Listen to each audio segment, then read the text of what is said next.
C'est un kidam qui vous parle et aujourd'hui au menu Cro-Blanc. Cro-Blanc, de son vrai nom, Gaël Toulic, est un rappeur identitaire de 43 ans qui se revendique traditionnaliste et laisse sous-entendre son appartenance à la religion catholique. Il prône la virilité, l'identité française et le communautarisme blanc. Il fait partie des rares rappeurs engagés au texte travaillé qui relatent le délitement de la France. Je vais vous le présenter, et les gros dossiers arriveront au fil de la vidéo, donc restez jusqu'au bout. Cro-Blanc fera sa première réelle apparition sur internet en 2009 lorsqu'il fera un rap pour défendre Amandine du 38, une adolescente harcelée. Certes, il était masqué dans cette vidéo, ce qui lui a valu le surnom de Zorro, mais c'était la seule personne qui s'était positionnée en tant que rempart entre Amandine du 38 et son lynchage médiatique. Une action simple mais courageuse qui lui permettra un peu plus tard d'être poussé au devant de la scène. En 2014, KB sort son premier album prénommé L'Appel de la Forêt. Je ne vais pas vous le cacher, mais la sonorité reste à désirer. En revanche, il nous propose des textes mythiques jamais vus auparavant, comme Je vote FN ou L'Appel. On retrouve pas mal de références à Dieu, à la Bible, de manière bien dosée.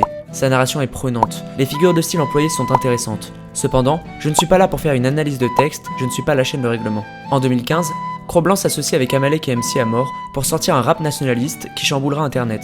Prénommé JMLP, une musique pour rendre honneur à Jean-Marie Le Pen. Des paroles simples et efficaces posées sur de la cornemuse. Un décor qui se situe à la Trinité-sur-Mer, ville natale de JMLP.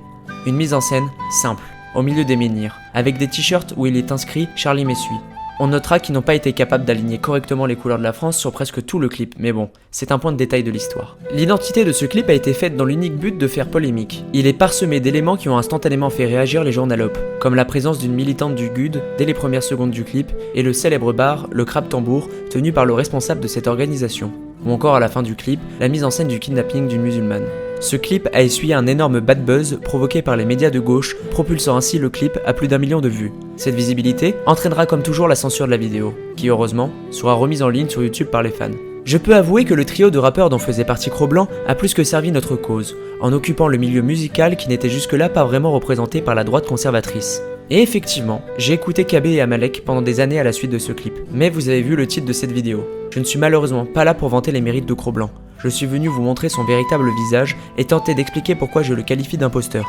Pour ceux qui le connaissent bien, je ne vais pas parler du fait que Cro-Blanc ait balancé Yom à la Ligue de défense juive, ce qui entraînera celui-ci en prison, ni des propositions de tourner un clip sadomasochiste avec la conjointe d'Amalek, car ce ne sont que des hypothèses, des témoignages sans réelle preuve. En revanche, j'ai un tas de choses à vous dévoiler durant ce petit format de vidéo. Le 22 août dernier, Cro-Blanc nous livre un entretien sur la chaîne Aloha News.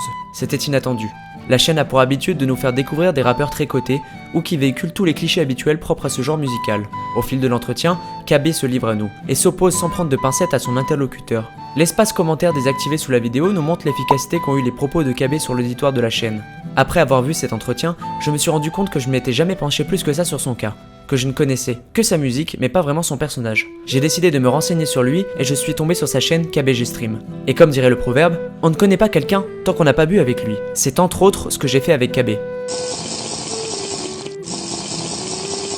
J'ai encore une fois passé énormément d'heures à l'écouter pour en savoir plus, et je suis allé de déception en déception. Il avait choisi le virilisme comme fond de commerce, et le voilà à animer tous les soirs un live dans lequel il commente les canulars téléphoniques qu'il a tournés durant sa journée. Son combat se résume à présent à téléphoner avec l'accent africain aux ONG qui aident les migrants à passer nos frontières. Tu sais que m'a donné la carte PMI séjour, la copie. Je doute sérieusement de l'efficacité de ces méthodes, mais ce n'est pas vraiment ça qui m'a dérangé chez lui. J'ai tenté de cerner plus sérieusement les valeurs avec lesquelles il a séduit et fondé sa communauté. Virilisme, tradition, honneur, religion, identité, les mots qui pouvaient prétendument le définir. Il est difficile de ranger KB dans la case viriliste malgré ses clips avec le CP où il cultive cette image de rappeur solide, car avant de se politiser, vers ses 40 ans, il produisait quand même des raps dits clash sur des MMORPG.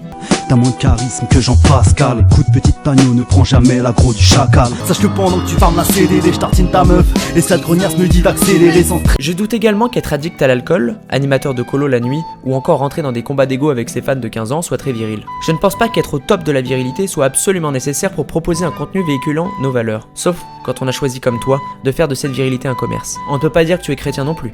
Dans le temps, il est vrai que tu t'affichais avec des catholiques tradis et tes textes sous-entendaient la présence de Dieu. Je pensais au moins que tu partageais les valeurs de ton entourage et de ta communauté. J'ai donc décidé de lâcher un petit dossier sur ton live pour voir comment tu réagirais. Vous n'êtes pas prêt. Contexte. Il critiquait la méthode du dropshipping pour se faire de l'argent et je lui ai rappelé que lui faisait autrefois des photomontages pornographiques qu'il revendait à un maghrébin pour se faire de l'argent, chose qu'il confirmera. Je vendais des montages porno à un robeux, d'accord ?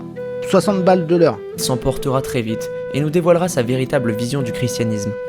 Que les gens soient attirés par votre religion de merde qui ne fait que des reproches aux gens. Mais c'est fini en fait, le catholicisme est mort. Hein.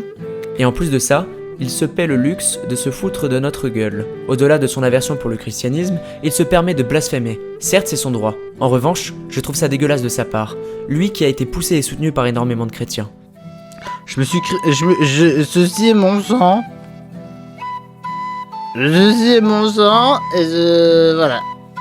Au-delà de son dégoût pour cette religion, on comprend que KB est prêt à tout pour faire parler de lui, pour générer de l'argent. Quitte à mettre sa dignité de côté dans le cas de ses photomontages porno, ou encore une autre fois dans un live de Teddy Boy et RSA, KB affirme pendant de longues minutes qu'il serait prêt à sucer des SK contre de l'argent. Tu n'es peut-être pas catholique, mais tu n'as pas besoin d'être religieux pour avoir une morale, une dignité. Tu as parlé de fermer tes lives au public et qu'il faudrait souscrire à un abonnement payant pour pouvoir les consulter. Je n'ai aucun problème sur le fait de générer des fonds avec l'aide d'une communauté. Mais toi, tu as trahi tous ceux qui t'ont offert cette petite visibilité pour pouvoir gagner un peu d'argent. J'attends de voir ce que donnera ta future crypto-monnaie que tu as annoncée. KB a choisi d'occuper le rap français dit nationaliste car la concurrence était presque inexistante. Les bons rappeurs dans ce registre se comptent sur les doigts d'une main. Il a donc choisi la facilité en adoptant des codes propres à une culture tout sauf européenne. Plutôt cocasse pour un identitaire. Tu adoptes les codes de celui que tu qualifies d'envahisseur, de la mise en scène de tes clips au style musical que tu as choisi. On peut remarquer aussi que KB a un rapport particulier avec sa sexualité. Il se chauffe publiquement avec sa communauté sur des filles probablement mineures. Voir qui est cette beurette, Kaiser. Je vais finir sur cette beurette. J'ai envie de tirer les couettes. J'aime. Qu'est-ce qu'elle est belle. Bah là, elle a 16 ans, là, donc... Incroyable. Ah ouais, cul un peu plat. Cul un peu plat, mais franchement... Tu peux l'emmener en moto où tu veux et la baiser sauvagement. Il a déjà payé une prostituée pour un de ses fans. Pas besoin de chercher très loin, il ne s'en cache pas. Rien qu'en regardant sa bannière, on peut vite en tirer des conclusions. Tu as des filles et je m'inquiète pour leur futur. Tu avais l'opportunité de leur laisser une belle image de toi, celle d'un homme, à contre-courant, qui n'a pas hésité à défendre ses idées, qui a réuni autour de lui pas mal de profils plus qu'intéressants. Mais tu t'es laissé porter par ta petite célébrité éphémère, et tu es devenu l'ombre de celui que tu étais. Dans un de ses lives, il expose le point de vue d'un individu de gauche que j'ai trouvé plus qu'intéressant. Bien qu'en désaccord, je ne peux que saluer la réflexion de cet individu. Je ne vais pas étaler le sujet du live, juste vous montrer sa réaction. KB répondra uniquement par Il est chiant, mon dieu, avec son canapé dégueulasse derrière là. Oh là là, mais Jean-Eudes quoi. Porte pas un polo quand ton biceps il remplit pas la manche. Le mec il doit hésiter tous les jours à sucer des bites ou à je sais pas quoi et il vient nous raconter ça live quoi. Cro-Blanc ne supporte pas la contradiction et bannit et insulte à tour de bras tous ceux qui osent le contredire. Un exemple d'un bannissement durant un live, celui-ci est en réponse à l'individu qui lui a simplement fait remarquer que ses pompes étaient mal effectuées. KB, tes pompes, c'est n'importe quoi, il faut remonter jusqu'en haut et toucher le sol avec tes pecs. Je t'emmerde, Hugo Matrix. Je t'emmerde en fait. Je t'emmerde. Donc déjà, tu vas te faire bannir. Cet extrait résume bien la qualité de ses directs. On est plus proche du tonton alcoolique durant un repas de famille arrosé que d'un dissident raisonné, déterminé à promouvoir son opinion. En regardant ton parcours sur internet, on se rend compte que tu t'adaptes sans cesse pour plaire et générer le maximum d'argent. Je pense que tu n'es pas spécialement politisé. Tu as juste choisi une voie qui te permettait d'exister. Du MMORPG au nationalisme. Cro-Blanc, tu avais l'opportunité de faire de grandes choses. Au lieu de ça, tu as sombré dans tes travers. Cela dit, malgré cette vidéo, j'ai quand même du respect pour le travail que tu as accompli jusqu'ici. Pour le moment, tu as fait bien plus que moi pour notre cause, du moins sur internet. C'était un Kidam. Hey, toi, le petit jeune qui m'écoute, aime ton pays et défend le car c'est la juste route.